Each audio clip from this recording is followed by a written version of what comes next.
दिल्ली में अवैध दुकानों और मकानों की सीलिंग पर मचा संग्राम। सुप्रीम कोर्ट के आदेश पर चल रहा है बुलडोजर। जुलाई 2014 के बाद हुए अवैध निर्माण पर चल रहा है बुलडोजर। जुलाई 2014 तक हुए अवैध निर्माण पर कन्वर्जन चार्ज देने वालों को केंद्र ने दी 2020 तक राहत। सुप्रीम कोर्ट ने राहत देने पर केंद्र सरकार से सवाल पूछा। 2021 के मास्टर प्लान में रिहायशी इलाकों में दुकानों की मनाही। एमसीडी की सत्ता पर काबिज बीजेपी सीलिंग के खिलाफ। अब सीलिंग के विरोध में उतरी दिल्ली की केजरीवाल सरकार। क्या चुनावी फायदे के लिए नेता कर रहे हैं दिल्ली का बंटाधार?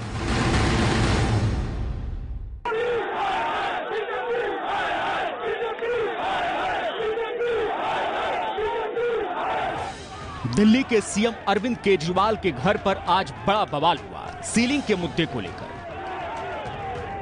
हुआ ये कि दिल्ली बीजेपी के तमाम बड़े नेता सुबह सुबह केजरीवाल से मिलने उनके घर पर पहुंचे, ये चर्चा करने कि सीलिंग के मुद्दे पर दिल्ली के कारोबारियों को राहत कैसे पहुंचाई। लेकिन वहां मीडिया की मौजूदगी में नया ड्रामा शुरू हो गया।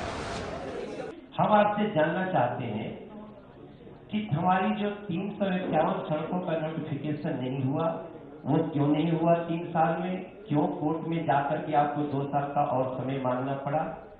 और जो अनऑथराइज दिल्ली की ऑथराइज करने की बातें थी वो क्या हुई? यहाँ गौर करने वाली बात यह है कि मनोज तिवारी ने कहा कि हम राजनीति करने नहीं आए। इससे पहले केजरीवाल ने भी यही बात कही, बार बार कही, लेकिन ये तो बस कहने भर को था। असल में तो यहाँ सिर्फ राजनीति ही है। कैसे, जरा ये देखिए। मनोज तिवारी ने अपनी बात खत्म करते हुए माइक रखा, लेकिन इसी बीच बीजेपी के विजेंद्र गुप्ता ने माइक उठा लिया और चर्चा छोड़कर जाने का फैसला सुना दिया।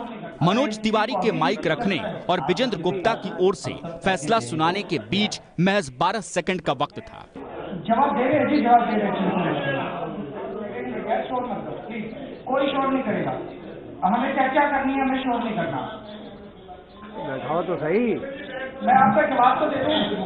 आदरणीय मुख्यमंत्री जी, हमें बहुत खेद है और तकलीफ हो रही है कि सीरियस मुद्दे पर हम आपसे बात करने आए थे, लेकिन जिस तरह यहाँ सब हो रहा है, मुझे लगता है कि दिल्ली की सरकार दिल्ली के व्यापारियों के लिए सीरियस नहीं है और सीलिंग को रुकवाने में सरकार का कोई इंटरेस्ट नहीं। धन्यवाद। यानी 12 सेकंड के भीतर ही बीजेपी ने समझ लिया कि यहाँ माहौल चर्चा के लायक नहीं है। वो चलते बने और केजरीवाल मुस्कुराते रहे।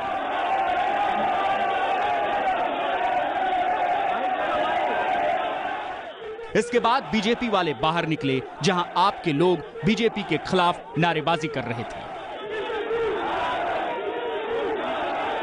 फिर बीजेपी ने आम आदमी पार्टी पर हिंसा और धक्का मुक्की करने का आरोप मढ़ दिया। सीएम हाउस से जो धक्का मुक्की हुई, अटैक हुआ उसका, और एक बच्चे का हाथ भी कट गया है। वो उनके कोई विधायक हैं, क्या नाम था, जर्नैल सिंह, उन्होंने उसको मार दिया है, तो उसका हाथ कट गया है। तो मुख्यमंत्री के आवास पे हम 20 लोग मिलने गए थे, समय लेके गए थे। वो 150 लोगों को बुलाते हैं और भरी सभा में मुझे इंसल्ट करते हैं बोलते समय, तो उनकी मनसा तो हमें दिख गई थी। बीजेपी के मुताबिक ये सब सीएम केजरीवाल के इशारे पर किया गया है और धक्का मुक्की करने वाले आप नेताओं के खिलाफ एफआईआर भी दर्ज करा दी गई है। दिल्ली से श्रेया बहुगुणा की रिपोर्ट। तो मुख्यमंत्री केजरीवाल के घर आज सीलिंग पर हो गया संग्राम, लेकिन दिबांग, ये अचानक सीलिंग के खिलाफ हर पार्टी का नेता जाग क्यों गया है? देखिए, एक तो ये राजधानी है दिल्ली, यहाँ से छोटी सी छोटी घटना भी हो जाती है। समाचार पत्र हैं सब राष्ट्रीय, सारे चैनल यहाँ पर हैं सब, वो बहुत बड़ी हो जाती है, देश को बहुत बड़ी दिखाई देती है। दूसरी जो महत्वपूर्ण बात है कि दिल्ली में 20 सीटें ऐसी हैं विधानसभा की जहाँ चुनाव होने वाले हैं और नेता हों और चुनाव आसपास हों तो सब सक्रिय ज़रूर हो जाते हैं। एक बात ये भी है कि दिल्ली में 3 म्यूनिसिपल कॉरपोरेशंस हैं और सब पर बीजेपी का कब्जा है। हाउसिंग की जो मिनिस्ट्री है वो देखती है डीडीए को। तो दुकानदारों की एक शिकायत ये है कि वो फाइन नहीं देना चाहते हैं, फाइन से बचना चाहते हैं।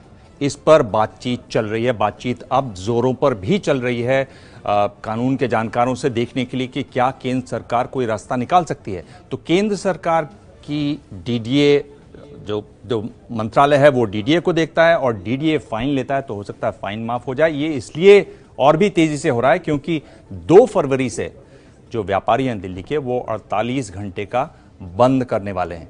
तो उम्मीद की जा रही है कि बंद से पहले कोई बड़ी घोषणा हो जाएगी। बिल्कुल, तो वो व्यापारियों का वोट बेहद खास है, चाहे आम आदमी पार्टी हो या बीजेपी। देखिए, सीलिंग को लेकर के दिल्ली में आम आदमी पार्टी और बीजेपी के बीच सियासी घमासान कायम है, लेकिन जरा इसके पीछे की वजह को जानना भी बेहद जरूरी है आपके लिए।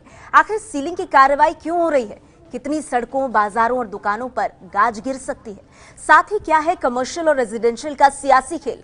देखिए रिपोर्ट। सीलिंग की ताजा कार्रवाई पिछले साल 15 दिसंबर को शुरू हुई। एमसीडी के मुताबिक सिर्फ उत्तरी दिल्ली में अब तक 600 से ज्यादा जगह सील हो चुकी है।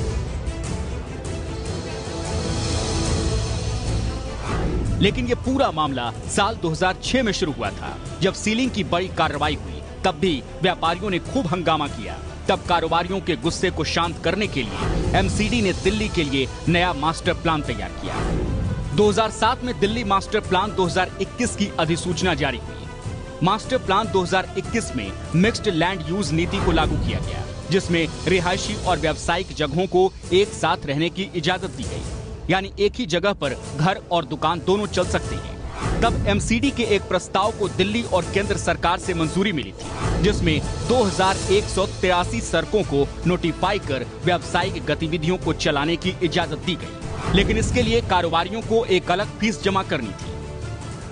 इसी कन्वर्जन चार्ज को जब कारोबारियों ने जमा कराने से मना कर दिया, तो दिसंबर 2017 में दोबारा सीलिंग की कार्रवाई शुरू हुई, क्योंकि सुप्रीम कोर्ट की ओर से बनाई गई मॉनिटरिंग कमेटी ने सीधा आदेश दिया कि कन्वर्जन चार्ज अदा नहीं करने वालों पर गाज गिरेगी। बेसिकली उन्होंने एक मिक्स्ड लैंड यूज की कॉन्सेप्ट इंट्रोड्यूस की थी उसमें, कि रेजिडेंशियल एरिया में भी आपके कमर्शियल प्रॉपर्टीज हो सकती हैं, बट उनका लैंड यूज चेंज कराना पड़ता है। तो उनका एक चार्ज रखा था, उन्होंने चार्ज एक फिक्स किया था। मास्टर प्लान में नहीं फिक्स किया, मतलब डीडीए ने बाद में फिक्स किया कि 90,000 रुपये स्क्वायर मीटर पे आप अपनी प्रॉपर्टी को कन्वर्ट करा लीजिए। अब इस बार मामला फंसा है 351 सड़कों को नोटिफाई करने का, जिनमें हौज खास, खान मार्केट जैसी 20 बड़ी मार्केट आती है, जिनमें लगभग 25,000 दुकानें हैं। इन 351 सड़कों को नोटिफाई करने के लिए प्रस्ताव भी 2007 में दिल्ली सरकार को भेजा गया, लेकिन फैसला नहीं लिया गया। अनऑथराइज्ड कॉलोनीज पे तो ये एक्सटेंड करेगा नहीं, क्योंकि वो तो बाई लॉ स्टे किया हुआ, और उस लॉ को अभी तक सुप्रीम कोर्ट ने स्टे नहीं किया। मैं आपको उनके एरियाज का बता रहा हूँ जो अब मिक्स लैंड यूज के एरियाज हो गए हैं, जो रेजिडेंशियल एरियाज हैं। लाजपत नगर हुआ, या साउथ एक्सटेंशन हुआ, या आपका ग्रेटर कैलाश हुआ, या आपका पंजाबी बाग, इस टाइप के जो रेगुलराइज्ड कॉलोनीज हैं, रेगुलर कॉलोनीज हैं, उनमें जो मिसयूज हो रहा है, अभी तो सीलिंग वहां चल रही है। जाहिर है इस मुद्दे पर सभी दल और नेता सियासत करते दिख रहे हैं, लेकिन बड़ी बात तो ये कि सियासी खेल में नुकसान सिर्फ दिल्ली का हो रहा है। श्रेया बहुगुणा के साथ जावेद मंसूरी की रिपोर्ट।